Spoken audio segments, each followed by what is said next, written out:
On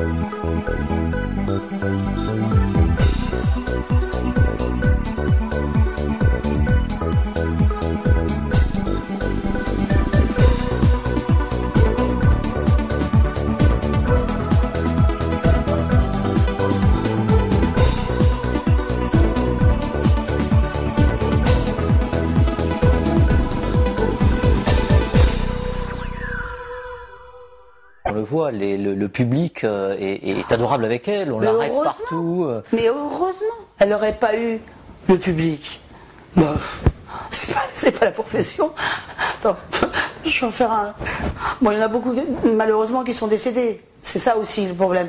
Mais même ceux qui restent, oui, bon, ils viennent, bonjour, gentil, et tout ça et tout. Mais bon, elle n'a jamais été quelqu'un qui fréquentait des gens... Enfin si, il peut y avoir les boueurs, il peut y avoir le mec du bistrot, il peut y avoir le DJ, il peut y avoir le cuistot. Si, tu peux avoir la maquilleuse, coiffeuse, tu vois. Mais c'est... même avant ça, je veux dire, même quand elle était valide, on va dire, entre guillemets, au point de vue profession, il n'y en avait pas beaucoup. Par contre, Saint-Cour, elle en avait, hein. Les gens qui pensaient que... Et qui l'accompagnait partout, qui la flattait, qui... Oui, puis elle sortait sa carte bleue à la fin. Donc. Elle était dupe de ça ou pas? Non, jamais. Jamais dupe. Enfin. Donc elle laissait faire par gentillesse? Mais c'est comme ça, on est comme ça. C'est comme ça qu'elle m'a élevée, mon père c'est pareil. Qu'est-ce que c'est l'argent? De toute façon, c'est ça qu'elle n'a jamais vu un copec, dans le sens que quand elle faisait un contrat, alors déjà, elle y croyait, mais personne n'y croyait. Mais donc, il signait parce que c'était Annie Girardot.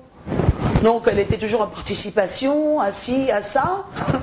Le peu, enfin, quand on arrivait, que si un film y marchait, eh ben, c'était directement pour acheter la maison. Parce que, voilà, mais c'est ça. Et après, elle se démerdait pour... c'était les défraiements. Alors, pour ces défraiements, elle nous les... Tu vois, non, mais c'est ça, je veux dire, il n'y a pas de... Bon, l'argent, c'est... Bien sûr que ça fait le bonheur, dans le sens que... mais il faut pas... C'est pas le moteur C'est pas le moteur. C'est pas le moteur. Le moteur, il est là. C'est quand tu crois à quelque chose, quand tu l'as dans le cœur. C'est tout.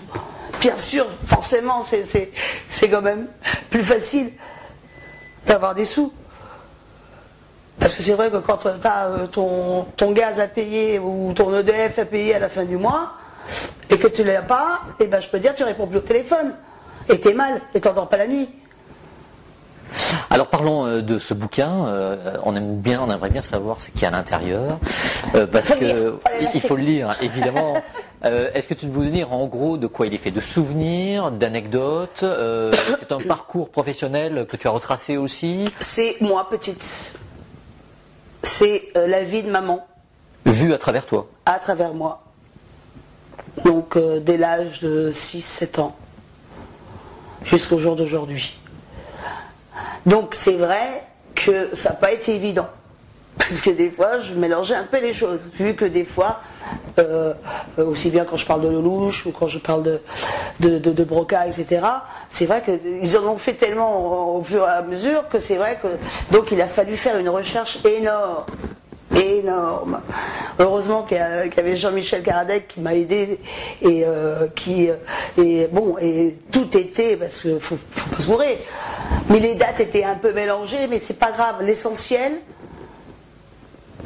c'est la mémoire de ma mère. Donc c'est vraiment sa mémoire. C'est ma plume. Enfin, c'est mon témoignage. Transcrit avec la plume de Jean-Michel Karadec et Huguette Mort. D'accord? C'est un brouillon de ma vie. Est-ce que tu as eu peur à certains moments de la trahir? Non, je pense que je lui ai rendu ce que méritait. Parce que j'avais aussi mon mot à dire. Parce que bon, on n'a pas toujours été là. Justement, est-ce que tu lui en as voulu? On a parlé à un moment de ça, la presse en avait parlé, de ses absences. Elle était une mère beaucoup absente. Absente physiquement, oui. Complètement. Tu as été en révolte par rapport à ça? Oui.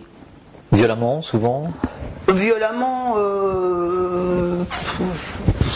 ça dépend comment on juge le mot violemment, mais c'est vrai qu'à 16-17 ans, quand elle est venue et qu'elle m'a dit bon maintenant je suis ta mère, enfin entre guillemets, je suis oh, j'ai dit t'es pas là en tant que maman, donc si tu veux qu'on continue, on le fait en tant que copine, amie, et ça a marché. Mais non, pour moi, ma maman, c'est Odabel. Là. Enfin, bien sûr que c'est maman, mais celle qui me prenait dans ses bras quand j'avais des chagrins, parce que ou mon père partait, ou ma mère partait, et que je me retrouvais toute seule, et je disais Odabel, là, surtout, tu laves pas l'oreiller, enfin la tête d'oreiller de maman pendant 2-3 jours, que je puisse avoir son odeur. C'est ça. C'est terrible pour un enfant, ça. Ben, j'ai pas vécu d'adolescence, on va dire. J'ai eu une enfance. Si j'étais, j'avais plein de mamans, j'avais plein de cousins, j'avais plein de, mais pas réels quoi. Enfin, si, qui encore aujourd'hui, ils sont là, heureusement. Mais qui ont été aussi la maman, enfin surtout la belle, qui a été aussi la maman de maman. Et quand elle était là, c'était quel genre de mère? Autoritaire? Non, pas du tout? non, au contraire. Alors en fait, quand j'arrivais en France avec maman, alors je pouvais fumer en cache, enfin pas avec elle, je piquais ses clopes, je m'habillais comme elle, je me sentais. Par contre, quand j'arrivais en Italie, bah, c'était le couvent quoi. Donc avec mon père, je fumais pas, je faisais rien, c'était le couvent quoi.